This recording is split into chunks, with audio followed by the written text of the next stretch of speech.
We don't have to have fast food workers. We don't have to have people who work shit jobs. We don't have to. We just need to figure out how to restructure society so everybody somehow or another plays a part, has something to contribute, has something to share. I mean, that's what a real society is supposed to be like. I give you some coconuts, you give me some fish. You know, we make a deal, and you do it back and forth and left and right. And when there's nothing to contribute, then you start looking, the president needs to give us jobs. We need jobs. So instead of something to contribute, you just find something to do with your time.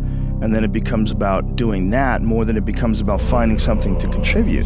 So society gets wrapped around becoming a part of a machine. Society, instead of becoming a bunch of individuals that are expressing themselves in unique ways, and everybody sort of borrows and shares and sells this and you sell that, and we all sort of figure out how we can contribute in a society, we got sidetracked and diverted into these boxes that they call companies and corporations, and we got stuck into these containers. They go cubicles or offices, and we got forced into this system. So our time, instead of it being invested in making pottery or fixing cars or doing something where you have a passion or you have some sort of a connection to, instead of that, you've sold your life to sit in a box and work for a machine, an uncaring machine that demands productivity. It doesn't understand you, it doesn't want to understand you.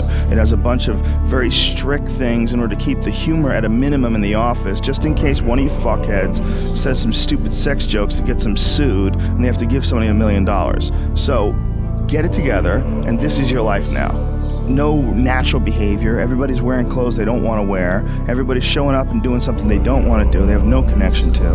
That's the problem with our society. And then what's the reward for all this stuff? Go home, get a big TV. Go home, you're gonna get a shiny belt buckle. You're gonna get a nice purse. You're gonna wear shoes that you couldn't afford last week. You're gonna get that dream car. And every week we're chasing down this new object. And every week we're trying to fill this hole in this sad shadow of a life that we've been left with after work. That you work 8 to whatever the hours a day plus commuting, and then you're like this. And that's your life. That's your real fucking life. All that other stuff is not your life anymore. All that other stuff is work. And most of us have committed to that. I know you've been there before, and I've been there before. And we understand that it's a trap because we got out of it. But for the people that are in it, a lot of times they don't even understand it's a trap. They just think it's a good job. They think they got dental.